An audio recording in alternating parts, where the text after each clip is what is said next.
Hall of Presidents. Hi everyone, this is Herb from World of Walt coming to you live from the Magic Kingdom at Walt Disney World in Florida.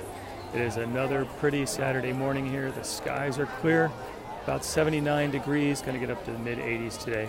We're going to take a little walk right down the middle of Main Street, USA, and then we're going to hang a left, go over to Liberty Square, and we're going to take in the Hall of Presidents. Thanks for joining me. So I've debated a long time on whether or not to do a live broadcast of the Hall of Presidents. I know we live in times where there are strong opinions, but to me this attraction is not about the person who holds the office. It's about patriotism, and it's about respect for our country, and it's about combining some entertainment with some education and some pride in country. So that's one reason I've decided to do the Hall of Presidents today. There's another reason. I'll share that with you in a few minutes. Hey Dawn, good morning to you. Gary's got 8 days to go. Thanks for being here on the live broadcast. Welcome. A lot of folks coming in today. It took me a little longer than I anticipated to make it here to the Magic Kingdom, but here now, and that's good. Hi Eric, good morning to you. Tracy says, is the Skyliner still not working? So as of the past day or two, it is not operating for the public. Disney's, I think, still doing some testing. When I was at Epcot yesterday, I happened to see the Skyliner gondolas were hanging from the wire connecting the Epcot International Gateway Station. They weren't moving at that time, but I think Disney is doing some evaluation and testing. Mary, good morning to you in Illinois. Says, how's the weather? Weather is beautiful today. It's less humid now by Florida standards, but still a little muggy. 79, going to get up to the mid-80s. Really pretty day. Eric says, thanks for sharing this morning. You're welcome. Rod says, trips to the Magic Kingdom are always great. I agree. My favorite park. Glad to be here and share it with you. Cheryl, good morning to you. Just returned from Disney vacation, having withdrawal. Glad I can help a little bit with some Disney fun. Hi, Jane. Good morning to you. Hope all is well in Pennsylvania. Kathy, good morning. Says, it looks beautiful. Uh-oh, sweatshirt weather in West Virginia. Hi, Troy. Good morning to you. All right, the Emporium is straight ahead, all decked out for the fall, as is all of Main Street. Looking really good. Michael says, thanks for bringing magic every weekend. Glad to do it. Tim Peterson. Hi, Tim. Everyone knows Tim's the official and unofficial marketing manager of the Pin of the Month Club. That must mean it's time for the shameless plug. If you want a little bit of Disney fun delivered to your home every month, check out pinofthemonthclub.com. The Main Street vehicles are out today. It's kind of fun. Good way to get back and forth and a lot of fun to see. Alicia says, looks beautiful today. Or maybe that was Alice, sorry. Rick, good morning to you. Cool morning in Ohio, 45 degrees, yikes. Sounds like fall has arrived. Mike says, can't wait, has not seen the Hall of Presidents in a few years. Thank you for that. Glad to bring it to you today. As I said a couple minutes ago, I was a little hesitant to do this because I know we live in times with strong opinions, but I think that the crowd here on the broadcast will take this as a Disney attraction that is really focused on patriotism and not necessarily any one person who has held the office of the president, so I'm happy to bring it to you. There's another reason why I chose to bring it to you, and I'll, as I said, share that with you a little bit later. Mary Ellen says, let Saturday begin, has her shirt on. Thank you for that. Thanks to everyone who's purchased a shirt from the World of Walt store. Have fun bringing new shirts every month, and those of you who have purchased them is a great encouragement to me. Heather says, wants to go back, misses her home. It is good to be here. Allison's got 3 weeks to go. Colleen says, love Saturday morning broadcast. Thank you, appreciate your being here. Cheryl, chilly Oklahoma, 43 degrees, wind chill at 38. Wow, that sounds like winter, not fall. But it is that time of the year. Actually, I can see up ahead for the first time this season that the Christmas lights have been strung on Cinderella Castle. Looks like they all are probably up, which is nice. Rita wishes she were here. Tim says, thanks for bringing some warm weather to cool and rainy Pennsylvania. Got a lot of people who are deep in the middle of fall right now. Tammy says, Halloween party was first stop and loved it. Troy loves the Tiki Room shirt. Thanks, Troy. I like that design too. Kathy says, looks beautiful. Watching from Indiana over the under the blanket, 37 degrees. Yikes. Got some cold weather going out there. All right, we're going to hang a left and head over to Liberty Square. So the interesting thing about the Hall of Presidents is it doesn't necessarily, as best I can tell, operate on certain pre-scheduled times. The show's about 20 minutes or so, but I don't think it's scheduled at particular spots. So we'll go see what the wait looks like. If we're close, we're going to go right in, and we'll look at the pre-show area, which has got a lot of interesting memorabilia. If we're not so close to the start of the show time, we'll wander around a little bit and come back. Matthew and Charlotte shared the video. Thank you for doing that. WB says, lots of people this morning. Yeah, thank you. I appreciate everyone being here. Marianne, loving the shirts. Thank you, Marianne. All right, more Main Street vehicles out. Cindy, good morning to you. Cindy's a top fan. Thank you for that. So a top fan is a designation that Facebook applies to people who contribute to the Facebook community at World of Walt. So thank you to everyone who has that little diamond next to the name, and thanks just to everyone who contributes. And it's the fact that you share your opinions, that we have conversations that allows me to do this, and it allows me some extra access with the nice folks at Disney Media Relations, so I can bring you things first. So that is a huge blessing for me. It's a very exciting thing for me, kind of like a lifelong dream, actually. And your contributions by comments, likes, shares, that's what makes it happen. Okay, so it looks like the walkway here that goes from Liberty Square up to Fantasyland is fully complete. The moat is back. Looks really nice. That walkway got very crowded and it's been expanded. Looks good. I like the brickwork down here. Looks really good. All right, Sleepy Hollow Refreshments seems like it is hopping today. If you like waffles, this is the place to go. Chicken and waffles. They at least used to have a waffle with Nutella on it. I've never met Nutella I didn't like. Rebecca said saw it for the first time this year and loved it. Chris says the new walkway is nice. I agree. Tricia, hello to you in the UK. Thank you for joining for a little bit of patriotism, American style. Claudia says Castle always makes her happy. Me too. You know, it's one of those sights you just love to see. So, great moments in American history with the Muppets, now gone. Rest in peace. It was a terrific show. Maybe it'll come back one of these days. Okay, I don't see the clock up for when the next show is going to start, but we'll see if we can ask the nice cast member here, if he happens to know.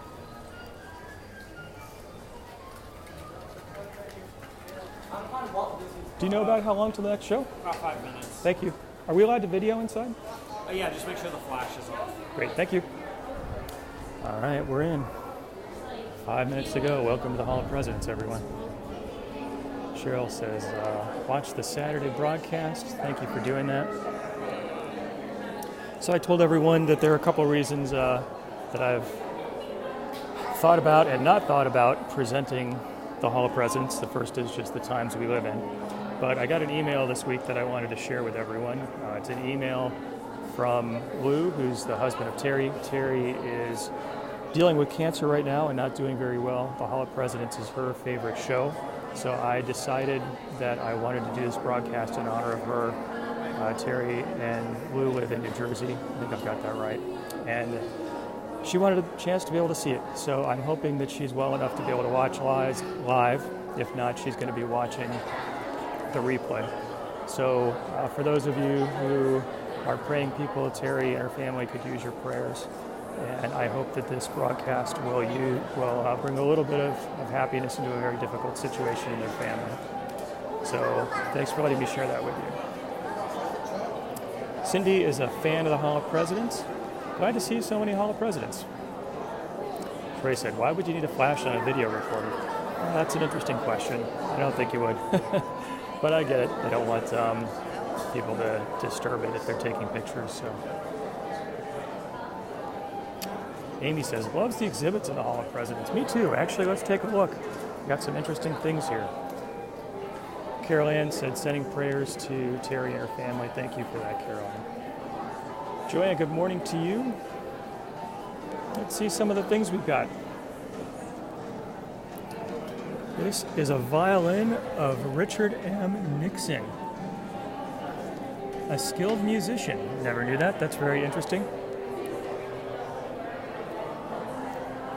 Here, James Monroe. It's like a set of scales. He was a lawyer. Interesting. Lyndon B. Johnson's boots. That's cool. Dale, good morning to you in Long Island.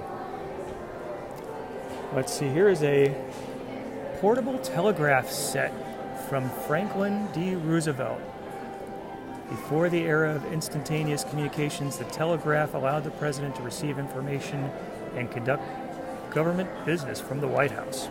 Very cool. Let's see what else we got here.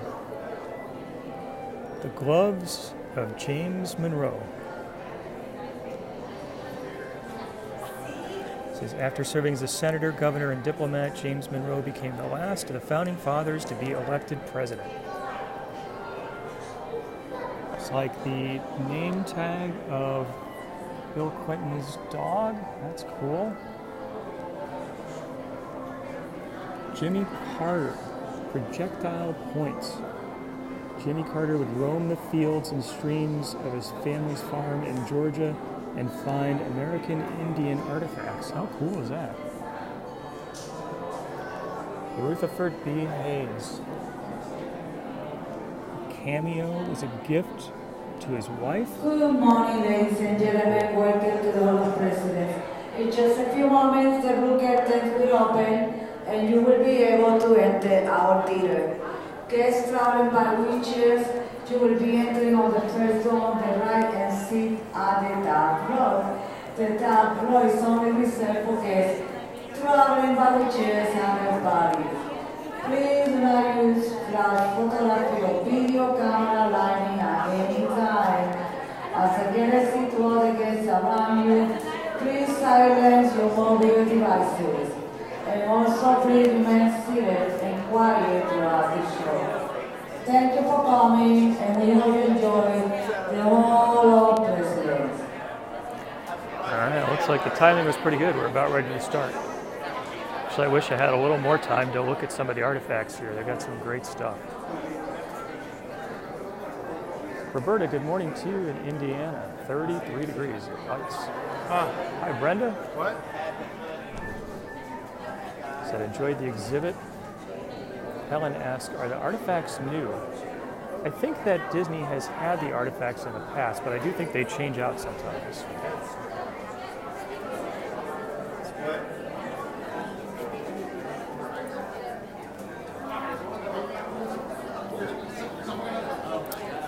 Kathy says, is the park crowded today? It actually seems pretty crowded. There were a lot of people coming in through security. It was backed up quite a bit.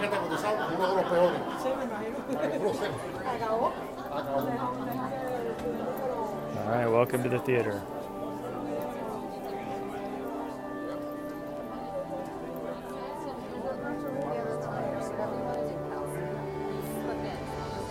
So once the presentation starts, as usual, I will be quiet so you and everyone else can enjoy it.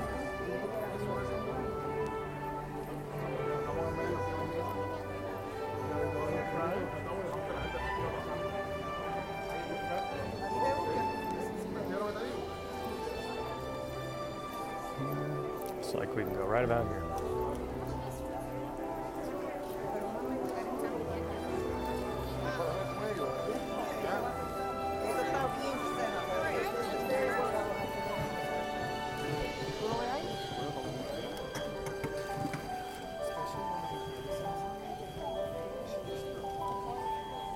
Mary Ellen says, thanks for sharing things we all seem to run by.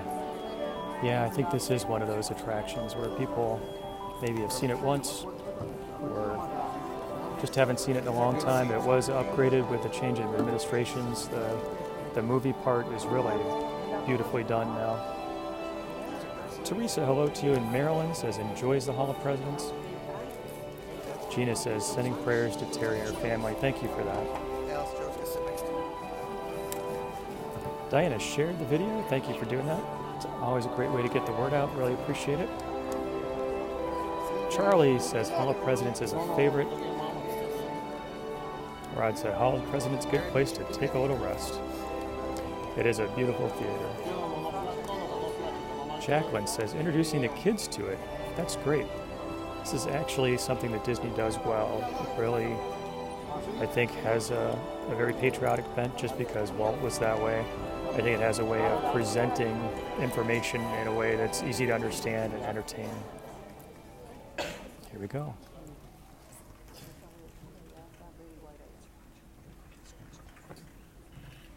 Good morning, ladies and gentlemen. Good morning.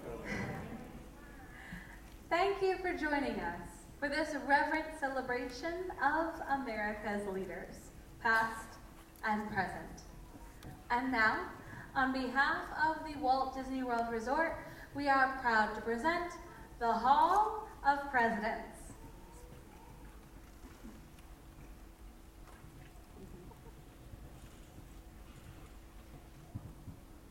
This program is dedicated to the memory of Walt Disney. In 1971, his love for America inspired the creation of the Hall of Presidents, a place to celebrate the optimism and goodwill he saw at the heart of the American story. Walt's vision was to honor the nation by honoring the American presidency.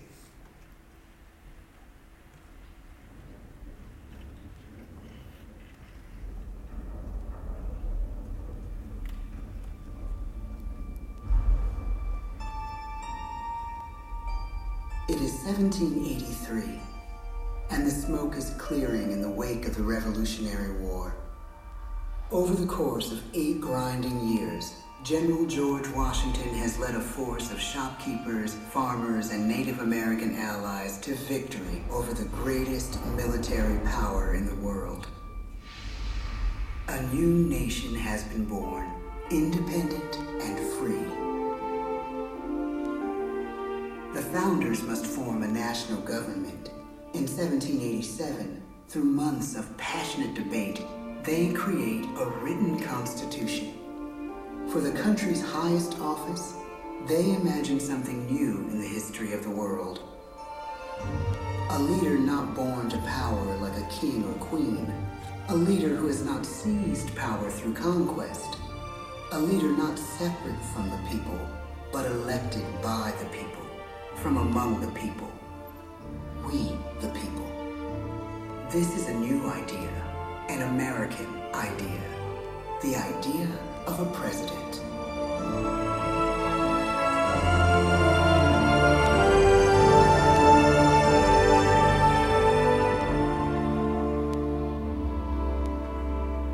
The people don't know exactly what a president will be, but there is little doubt who it will be. George Washington's stature and bearing have marked him as a leader. His integrity has made him a great one. Washington knows that many generals who have led successful revolutions make themselves dictators or kings. Instead, he steps down from power and retires to his home, Mount Vernon. The world takes note, and George Washington becomes the symbol of American ideals. In the first presidential election, it's Washington by a landslide. The only doubt seems to be his own. He writes, "Integrity and firmness is all I can promise. Integrity and firmness is exactly what we need." Everything he does as president will set a model for his successors. His final act may be the most important of all. After 2 terms, with no term limit in the Constitution, and amid overwhelming support to stay in office, he steps down once again and hands power back to the people. He wants us to speak, to elect a new president.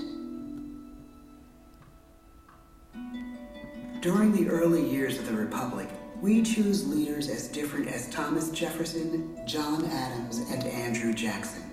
Elections are often bitter. Each president stands at that fiery intersection where personal character meets the challenges of the times. Some call the presidency a glorious burden. Jefferson calls it a splendid misery. We, the people, must choose well. We elect 15 presidents before the course of history brings us to the edge of a crisis like no other. A nation born of freedom still permits slavery. As the country pushes west, will new states be slave or free? The question produces bitter conflict. The issue rocks the election of 1860 and brings Abraham Lincoln onto the national stage. The tall, lanky, some say uncouth candidate from Illinois is a master of words at a time when speeches are printed in full for people to read. A house divided against itself cannot stand, he has said. With Lincoln's election, the House does indeed divide. Civil War. 11 states secede from the Union. The war becomes a defining passage in the American story. The president's own inner strength and depth of character changed the course of history. Lincoln had come up the hard way on the American frontier, desperately poor, with less than a year of formal schooling. His early years were scarred by tragedy, the death of his mother, his sister, his first love. He struggles with depression, but never loses his determination to rise above it. He once said he's driven by a desire to leave the world a little better place for having lived in it. The war rages. Lincoln fights to preserve the Union and end slavery. Neither is a sure thing. At Gettysburg, Pennsylvania, 6 months after one of the bloodiest battles of the war, the president dedicates a cemetery to the thousands of soldiers who died there, in words we can never forget.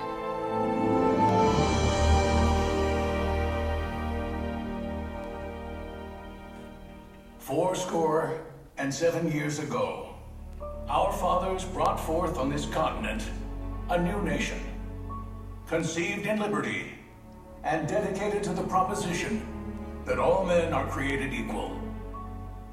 Now we are engaged in a great civil war, testing whether that nation or any nation, so conceived and so dedicated, can long endure. We are met on a great battlefield of that war. We have come to dedicate a portion of that field as a final resting place for those who here gave their lives, that that nation might live. It is altogether fitting and proper that we should do this. But in a larger sense, we cannot dedicate, we cannot consecrate, we cannot hallow this ground. The brave men, living and dead, who struggled here, have consecrated it far above our poor power to add or detract. The world will little note, nor long remember what we say here, but it can never forget what they did here. It is for us, the living, rather, to be dedicated here to the unfinished work which they who fought here have thus far so nobly advanced. It is rather for us to be here dedicated to the great task remaining before us, that from these honored dead we take increased devotion to that cause for which they gave the last full measure of devotion. That we here highly resolve that these dead shall not have died in vain, that this nation, under God, shall have a new birth of freedom, and the government of the people, by the people, for the people, shall not perish from the earth. The blood of over 500,000 Americans is spilled in this civil war. President Lincoln's enduring hope is to give true meaning to the sacrifices of so many, to lead us to that new birth of freedom. With the end of the war and the end of slavery, a new birth truly begins. As we roll toward the 20th century, settlers roll west on wagon wheels and railroads connect the nation coast to coast. Millions of immigrants pour in from Europe and Asia. Population doubles. Our economy triples. Our standing among nations rises. We need presidents who can lead both at home and abroad. At the same time, a young Theodore Roosevelt is retreating from New York politics and personal tragedy. The death of his wife and his mother on the same day in the same house. In the Badlands of North Dakota, he rethinks his life and the life of his country.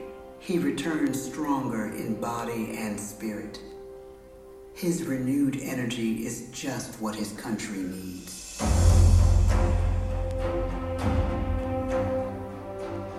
American industry is booming, but social tensions are rising.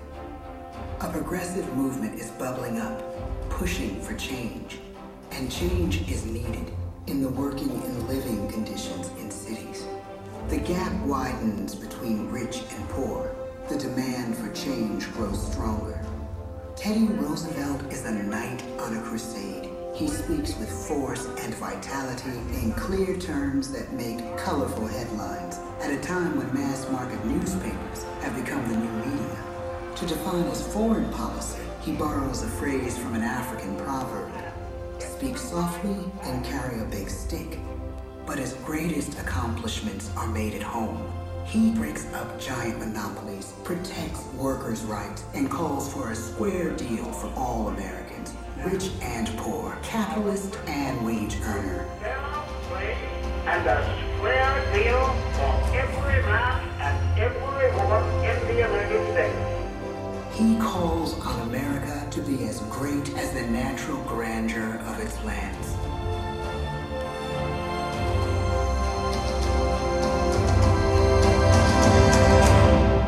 Keep your eyes on the stars and your feet on the ground, he tells us. And we do.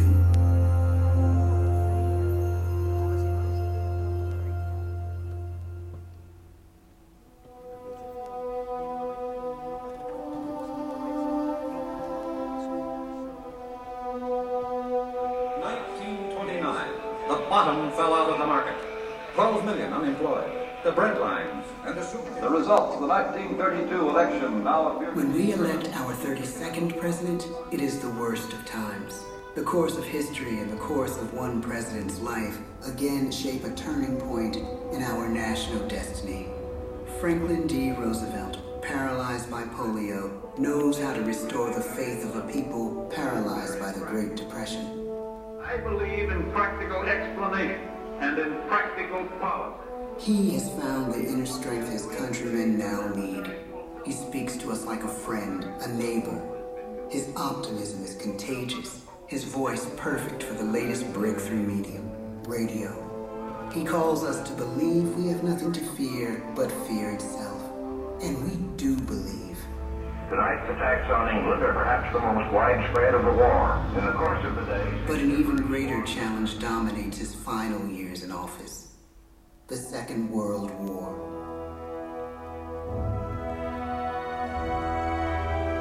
We must be the great arsenal of democracy. This is an emergency as serious as war itself. We stun the world with our production. When bombs fall on U.S. troops in Pearl Harbor, he calls us to fight on the war front and sacrifice on the home front.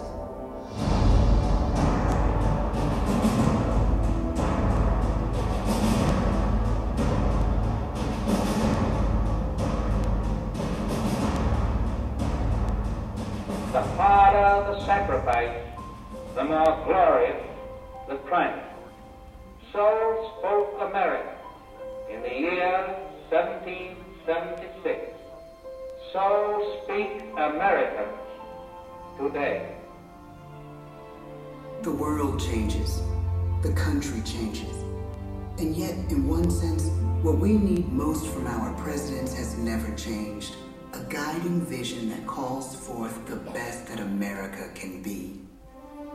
Will outer space be developed for the benefit of all mankind? Or will it become another focus for the arms race? The choice is urgent, and it is ours to make. Ask not what your country can do for you. Ask what you can do for your country. But really, it's all of us who must overcome the crippling legacy of bigotry and injustice. And we shall overcome. One of the agreements that President Sadat and Prime Minister Begin are signing tonight is entitled A Framework for Peace in the Middle East. Mr. Gorbachev, tear down this wall. You have lost too much, but you have certainly not lost America. I can hear you. The rest of the world hears you. Loving this country requires the willingness to speak out for what is right, to shake up the status quo. That's America. Our presidency is no longer just an idea. It is an idea with a proud history. Ladies and gentlemen, the presidents of the United States of America.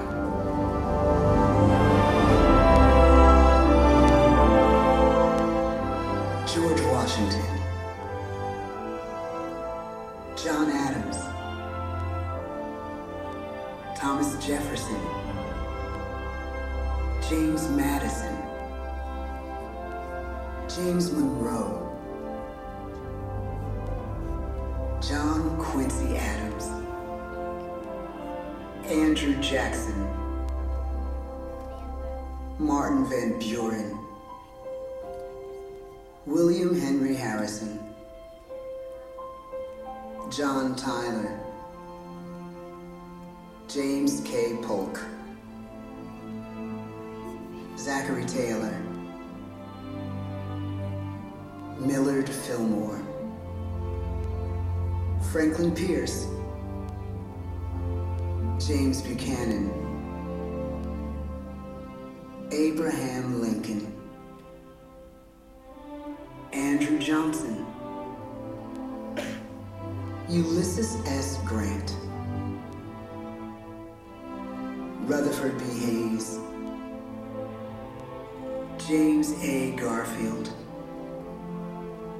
Chester A. Arthur, Grover Cleveland, Benjamin Harrison, William McKinley, Theodore Roosevelt, William Howard Taft, Woodrow Wilson, Warren G. Harding, Calvin Coolidge, Herbert Hoover, Franklin D. Roosevelt, Harry S. Truman, Dwight D. Eisenhower, John F. Kennedy, Lyndon B. Johnson, Richard M. Nixon, Gerald R. Ford, Jimmy Carter, Ronald Reagan, George Bush, Bill Clinton, George W. Bush, Barack Obama,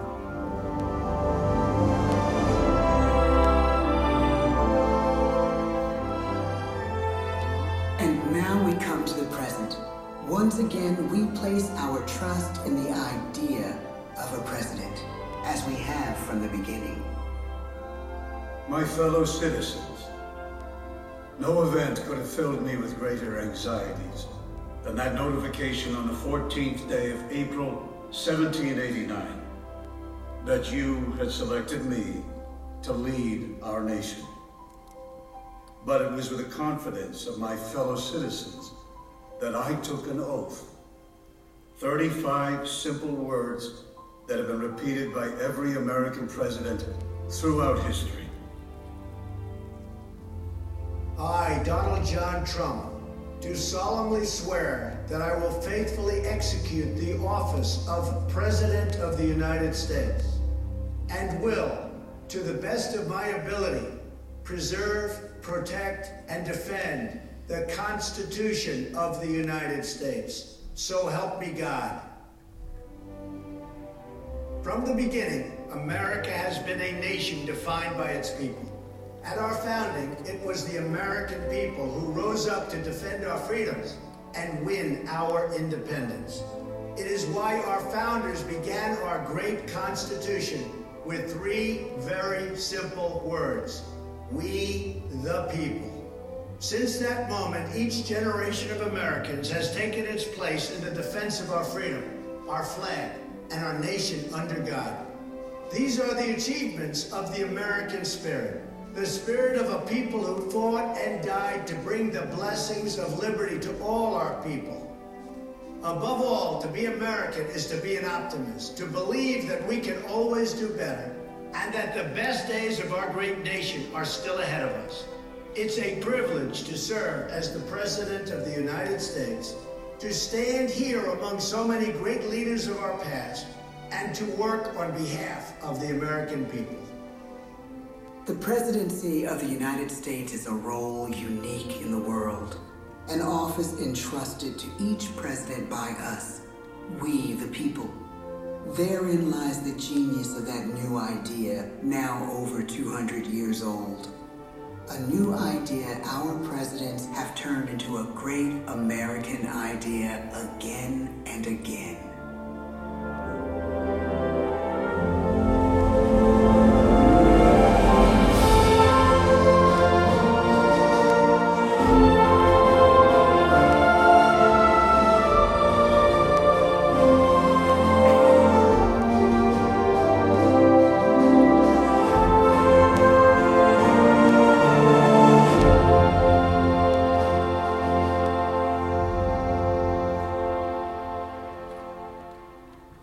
Ladies and gentlemen, this concludes our presentation.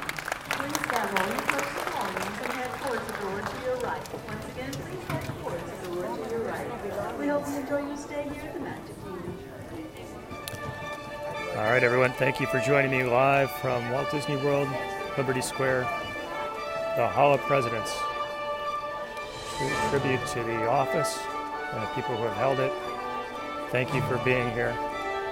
As I said at the top of the broadcast, I chose to do this today because Terry, who is dealing with cancer, wanted to see this, and it was her favorite attraction. So, Terry, thoughts and prayers are with you, and I saw that many others on the broadcast send their prayers and support to you as well.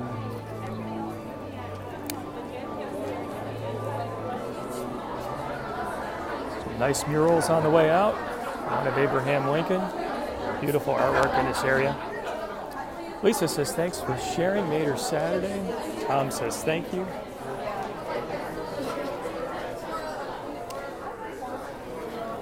We will head out here and wrap it up for today. So this is a nice little spot in the Hall of Presidents area. A couple rocking chairs up on this little porch. Fun place to sit.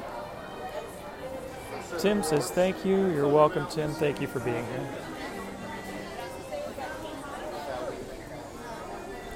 All right, everyone, that's going to wrap it up for today. Thank you for joining me for a presentation of the Hall of Presidents live from Liberty Square, the Magic Kingdom at Walt Disney World in Florida. I hope you enjoyed the presentation. Thank you for being here.